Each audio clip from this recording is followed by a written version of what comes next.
They burst through the front door laughing like teenagers who had stolen champagne, instead of children who had abandoned their grandmother. High heels slipped off at the entrance. A jacket flew across the sofa.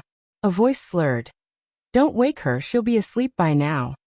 I stood in the shadows at the top of the staircase, perfectly still, my small suitcase resting behind me like a loyal animal waiting for its final command. My son's laughter echoed through the house I had paid for, cleaned, and protected for years. His wife leaned on him, glittering and triumphant, drunk not just on wine but on something far more dangerous: certainty. Certainty that I would always be there. Certainty that I would never leave. Certainty that I was harmless. They flicked on the living room light and froze, because the house no longer looked like it belonged to them. The woven rug my late husband had brought back from a coastal market was gone. The framed photographs had vanished from the walls. The familiar smell of my cooking had been replaced by something cold and hollow. What happened here?" my daughter-in-law whispered.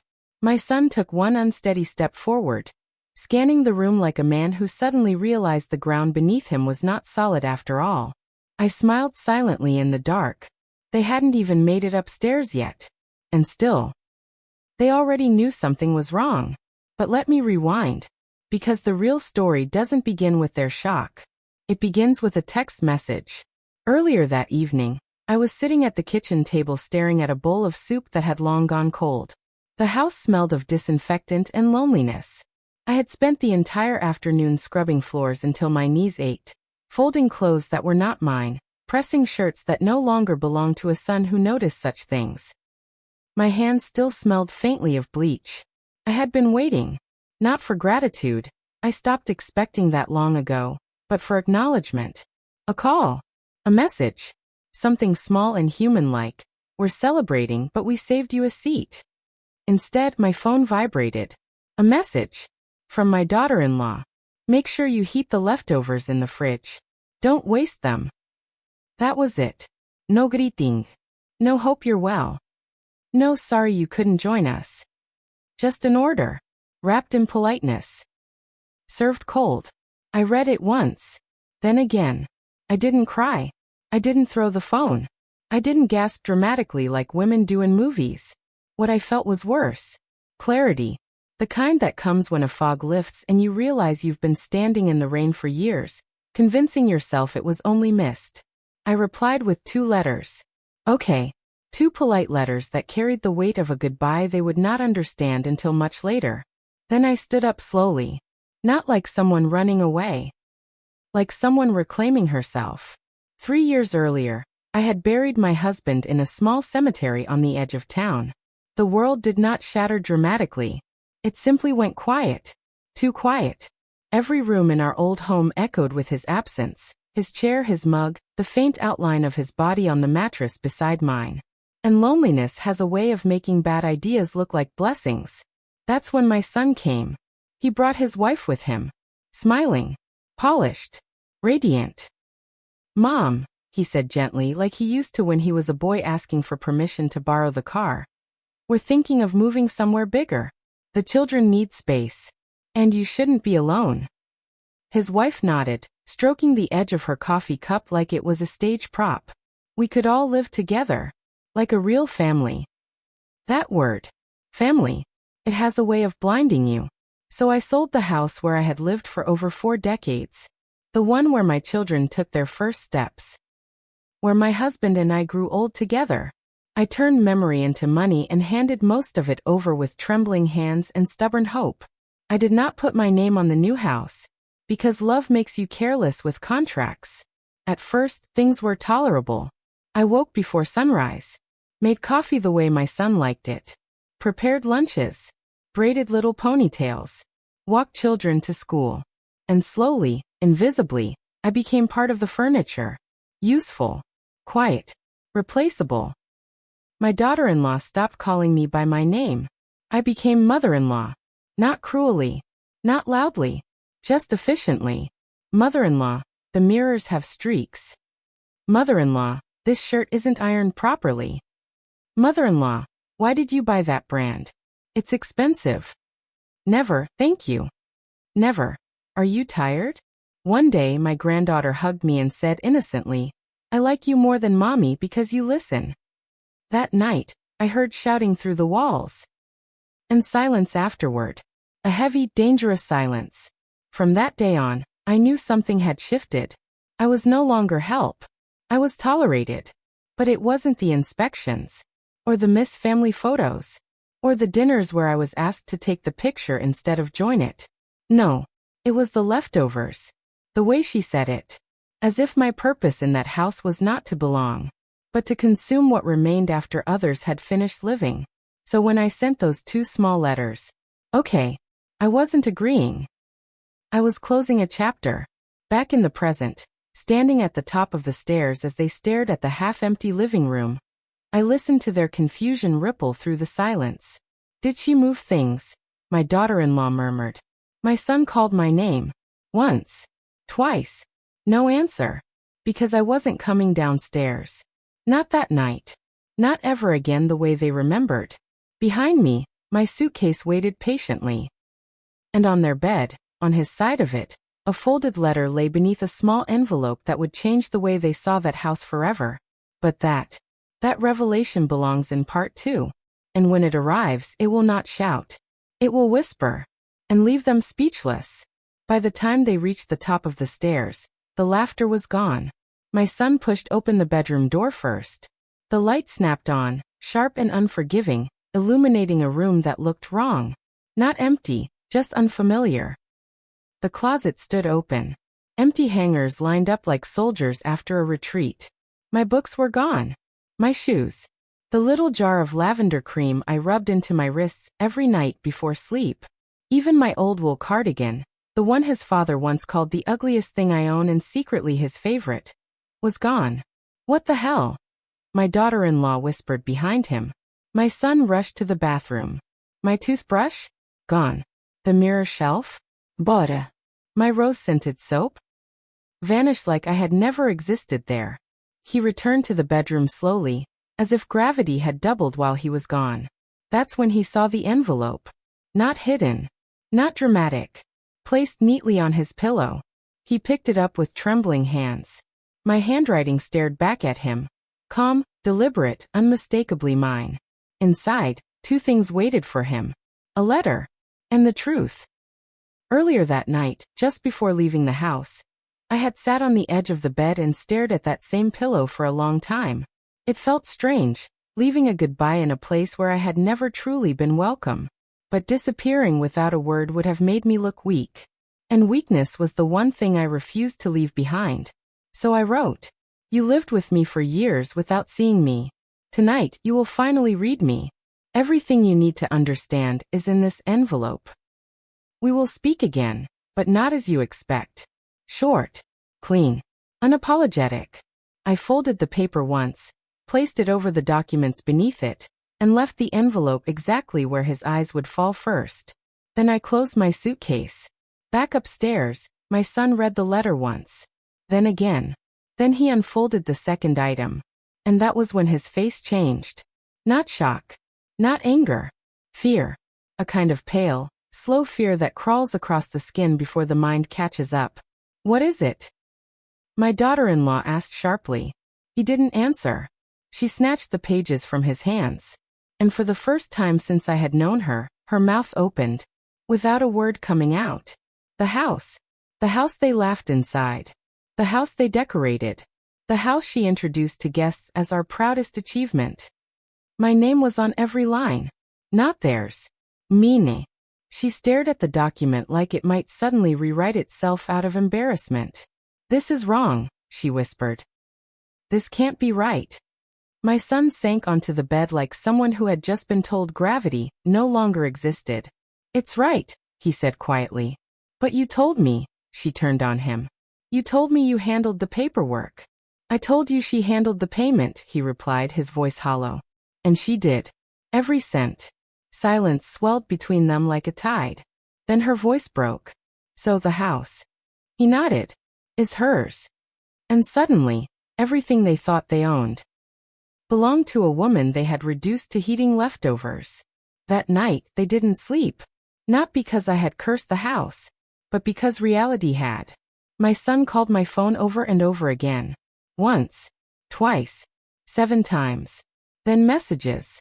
Mom, please call me. There's been a mistake. Let's talk. Please. I did not answer. Not because I was cruel. Because sometimes silence speaks in a voice that cannot be ignored. While they unraveled inside the house, I sat in the back seat of a quiet car watching streetlights blur past the window like fading stars. The driver glanced at me in the mirror. Late night, ma'am? I smiled faintly. No. Iraplia. A long overdue one. My suitcase rested beside me. Inside it were clothes, memories, and a small folder containing copies of everything they had never bothered to ask about. Receipts. Statements. Proof. Because while they were busy enjoying comfort, I had been quietly building certainty. For months. They thought I had been shrinking. In truth, I had been sharpening. You see, when people believe you are harmless, they become careless. They speak freely. They underestimate. They forget you are listening. And I had listened. The next morning, while sunlight crept through the curtains of my friend's guest room, my phone vibrated relentlessly on the nightstand. Messages from relatives I hadn't spoken to in years. Missed calls from numbers I didn't recognize. Even a voice note from my daughter-in-law. Her tone was no longer commanding. It was careful. Measured. Afraid. She asked for a conversation. For understanding. For family. I smiled into my pillow. Because now, they remembered I existed. But recognition is not the same as redemption. Later that day, I placed a single phone call. Not to them. To someone who deals in documents, not emotions. A woman who understands that dignity is sometimes reclaimed with ink and law, not tears and forgiveness. And when she said, "You have more power than you think," I believed her. Because for the first time in years, I was no longer reacting. I was deciding. The funny thing about power is that people only notice it when it changes hands. Until then, they assume it has always belonged where it sits. By the time my son and his wife realized the house was legally mine, they believed the worst had already happened. They were wrong. Because what I had planned next didn't involve screaming, crying, or dramatic ultimatums. It involved patience. And paperwork. 2 days after I left, my phone rang again. This time I answered. Not because I was ready to talk, but because I wanted to hear how desperation sounds when it wears the voice of confidence. "Mom," my son said carefully, as if approaching a wild animal he once believed tame. "We need to talk about the house." "Of course you do," I thought. Out loud, I replied gently, "Which house?" There was a pause. "The one we live in." "No." Ikurakta calmly. "The one you live in." Another pause. It was delicious. "We didn't mean for this to happen," he continued. "There's been a misunderstanding. Emily didn't realize." I stopped him there. "Oh, I believe she realized exactly what she was doing," I said softly. "She just didn't think it would matter." Silence again. Then, "What do you want, Mom?" Ah, there it was. The question they had never asked before. I smiled. "I want you both to come with me to see someone," I said. "Tomorrow morning. And don't be late." "Who?" he asked cautiously. I replied sweetly, "Someone who speaks fluent reality." The office sat on a quiet street lined with old trees and newer regrets. They arrived first. When I entered, my daughter-in-law was already seated, legs crossed tightly, hands folded in her lap like a politician waiting for a verdict. She looked different. No bold lipstick. No high heels. Just a woman trying very hard not to look like someone who had lost control. My son stood when he saw me. I did not hug him. Not yet. "Sit," I said kindly. And they did. Because for the first time in years, they were not in charge of the room. The woman behind the desk, calm, precise, devastating in her quiet confidence, adjusted her glasses and smiled at them. "My client," she said, gesturing to me, "would like to clarify the nature of your occupancy." My daughter-in-law straightened. "We're family," she said quickly. "There's no need to make this legal." The woman looked at her with something that could only be described as polite pity. "Everything becomes legal when money and property are involved," she replied. And according to these documents, you've been living in this house without a lease for several years. Without a lease. I almost laughed. After all, they had treated me like staff, and now legally they were tenants. Life has a strange sense of humor. They tried everything. Reason. Emotion. My son spoke about the children. His wife spoke about stability. They spoke about what people would say. I listened. Then I slid a thin folder across the desk. Receipts. Transfers. Renovations. Every dollar I had quietly invested. The woman behind the desk nodded approvingly. Your mother, she said to my son, has paid more toward this property than both of you combined. My daughter-in-law's lips parted. But we decorated it, she said weakly. Yes, I replied calmly. With furniture I paid for. She swallowed. And then came the moment. The moment when the trap closed gently but firmly. I am not here to evict you, I said softly. They both exhaled. Too early. I am here to renegotiate your reality. Their relief froze. I continued. You will remain in that house for now, but not as owners, and not as hosts. They stared at me. There will be a lease, I went on. There will be rent, and there will be rules. My daughter-in-law blinked. Rules? Yes, I smiled. The kind you used to give me. My son looked at me in disbelief. You can't be serious. Oh, I'm very serious, I said pleasantly. You see, I've already found tenants. Their heads snapped up. Tenants, she repeated sharply. You're moving strangers into our house? Our house, I echoed softly. No, into my house. A silence thick enough to choke on settled between us. Then I added lightly. Don't worry. They're lovely people. Quiet, respectful, and very observant. My daughter-in-law looked like she might faint. And my son finally understood. This wasn't revenge. This was education. That night, they returned home to a house that felt smaller. Not physically, psychologically, because when you lose proof of ownership, space becomes fragile. Walls stop protecting you. They start reminding you. And the next morning, the new tenants arrived. But what happened when they walked through that door? The expressions, the tension, the first true taste of discomfort for people who had grown far too comfortable. That deserves its own chapter. And its own silence. They arrived on a quiet afternoon. No sirens. No drama. No raised voices. Just a modest car pulling into the driveway of a house that, until very recently, my daughter-in-law had introduced as our sanctuary.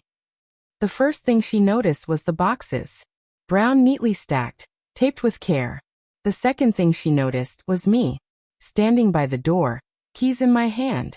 She froze like someone who had accidentally walked into the wrong house. My son stopped beside her, blinking. You're here, he said. For now, I replied pleasantly. Then I stepped aside. And the tenants walked in. A middle-aged woman with kind eyes. A teenage boy holding a guitar case. A little girl clutching a stuffed rabbit. They smiled. Thank you for having us, the woman said politely. My daughter-in-law stared at them like they had materialized out of thin air. You're welcome, I replied before she could speak. You'll be using the east rooms.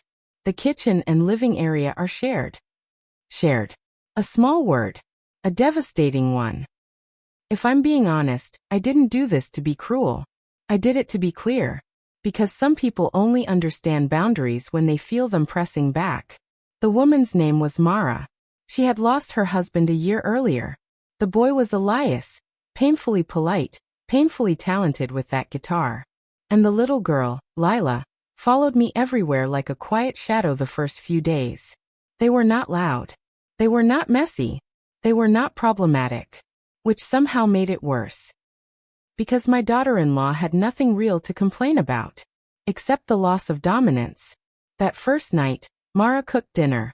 The smell of roasted spices filled the kitchen. My daughter-in-law came downstairs and paused at the sight of another woman standing at her stove. What's that? She asked stiffly. Dinner, Mara replied kindly.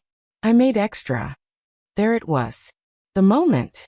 The one where she had to decide who she was now. The ruler. Or the resident.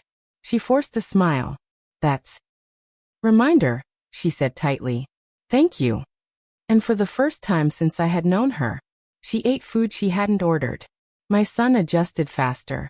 He always had been adaptable, a polite word for avoiding conflict. He helped Elias tune his guitar, showed him the garden, asked about his music. Meanwhile, my daughter-in-law flinched every time she heard laughter that wasn't hers. Every time someone moved something in the fridge. Every time someone sat in her favorite chair. Once she pulled me aside and whispered sharply, "This is humiliating." I smiled softly. "Now imagine 3 years of it," I replied. She said nothing. And then, something unexpected happened. The children. They didn't care about contracts or power, or who used to own what. Lila and my granddaughter became inseparable within hours. They built pillow forts, shared secrets, invented games. One afternoon, I heard my granddaughter say casually, "Grandma used to live here too, but they were mean to her." Silence fell like a dropped plate. My daughter-in-law turned pale. And for the first time, she saw herself through the eyes of a child. But the true turning point came one evening when I received a call. Not from my son. Not from her. From Mara. "Can I speak honestly with you?" she asked gently. "Please," I replied. She hesitated. "I think your daughter-in-law is trying," she said carefully. "Not well. Not gracefully. But she is." I raised an eyebrow. "She asked me today how to cook rice properly," Mara added quietly. "She said she never learned because you always did it." I laughed. Out loud. Not mockingly, but genuinely. "She's learning," I murmured. "Slowly," Mara replied. "And maybe that was enough. For now." One night, my son came to visit me at my small apartment. He looked tired, but clearer. "I didn't realize," he said quietly, sitting across from me with his hands clasped, "how much I stopped seeing." I watched him carefully. "I thought providing a roof was enough," he continued. "I forgot that respect is the foundation, not the furniture." That might have been the first truly adult sentence he had ever said to me. I smiled. "Better late than never," I replied. But not everything was healing. Not yet. Because there was still one final thing left unresolved. The future. The house could not remain divided forever. And my daughter-in-law, proud, driven, unwilling to live indefinitely under a roof that reminded her daily of what she had lost, was already planning her next move. What she did next. What she offered. And the choice I ultimately had to make would decide whether this story ended in bitterness or in transformation. There is a moment in every battle when you realize the war is already over. Not because someone surrendered, but because something shifted inside you. For me, that moment came on an ordinary Tuesday morning, sitting in a small cafe near my apartment, watching steam rise from my cup of cinnamon coffee. I wasn't thinking about houses or contracts or power. I was thinking about peace. And that's when my phone vibrated. It was her. My daughter-in-law. She hadn't called me directly since the night I left. Only messages. Careful. Distant. Controlled. But now she was calling. I let it ring twice before answering. "Hello," I said. There was a pause. Then her voice, lower than usual, stripped of sharp edges. "Can we meet?" she asked. "Just the two of us." I smiled into my cup. "I was hoping you'd say that." She arrived early. No bold makeup. No designer bag swinging from her arm. Just a woman who had finally learned that status means nothing when you lose your footing. We sat across from each other in silence for a moment. Then she spoke. "I want to buy your share of the house." Straight to the point. I raised an eyebrow. She slid a folder across the table. Loan approvals. Payment schedules. Interest rates calculated carefully. "I can't give you everything at once," she admitted. "But I can pay monthly. And fairly. I want to earn what I live in." I studied her. Not the numbers. Her. "Why?" I asked calmly. She swallowed. "Because living under your roof taught me something I never wanted to learn," she said quietly. "That power without gratitude turns you ugly. And I became ugly to you." That surprised me. Not the apology, but the ownership. "I don't want to be that person anymore," she continued. And I don't want my children learning that arrogance is strength. I leaned back. And my son? I asked. He agreed before I came, she replied. He said this is the first decision he's made in years that doesn't feel like running away. That made me smile. A real one. I took the folder and closed it gently. Do you know what I wanted when you sent me that message? I asked softly. She looked down. I wanted you to feel small, I continued. Just once. The way I felt for years. Invisible. Replaceable. She nodded slowly. And did you? She asked. I paused. No, I said honestly. Because what I realized is that shrinking you wouldn't grow me. She looked up, surprised. So will you sell? Yes, I replied. Her shoulders dropped in relief. But under one condition. She stiffened. Which is? You treat that house like what it truly is, I said calmly. Not a trophy. Not a stage. A home. And homes are built on respect, not control. She nodded immediately. I promise. And for the first time since I'd known her, I believed her. The papers were signed weeks later. Quietly. No family audience. No drama. Just signatures and closure. The tenants moved out soon after. Not because they were forced, but because their lives had stabilized enough to do so. They hugged me goodbye. The children cried. And something strange happened. I felt proud. Not of reclaiming property, but of reclaiming myself without destroying anyone else in the process. Today, I live in a small apartment filled with light and plants and silence that comforts instead of suffocates. I teach knitting at the community center twice a week. I walk every morning with a neighbor who also learned, too late and yet just in time, how to choose herself. My son visits every weekend, sometimes alone, sometimes with the children, and sometimes with his wife. She doesn't call me mother-in-law anymore. She calls me by my name, and that alone tells me everything has changed. Last Sunday, my granddaughter handed me a drawing. It was me, standing in front of a house with a suitcase in one hand and a crown on my head. Underneath, she had written in uneven letters, "Grandma is brave because she left when it hurt and came back when it healed." I framed it because children understand what adults often refuse to see. Staying where you are tolerated is not love. It is habit. And habits that hurt you are meant to be broken. So when people ask me now if I regret leaving that night after that message, after those cold words about heating leftovers, I smile and answer without hesitation, no, because what I did next didn't just leave them speechless. It gave me my voice back. Please click the subscribe button, like, share, and comment. This will encourage me to make more interesting stories. Also, let's know where you are watching from. Thank you and see you in the next story.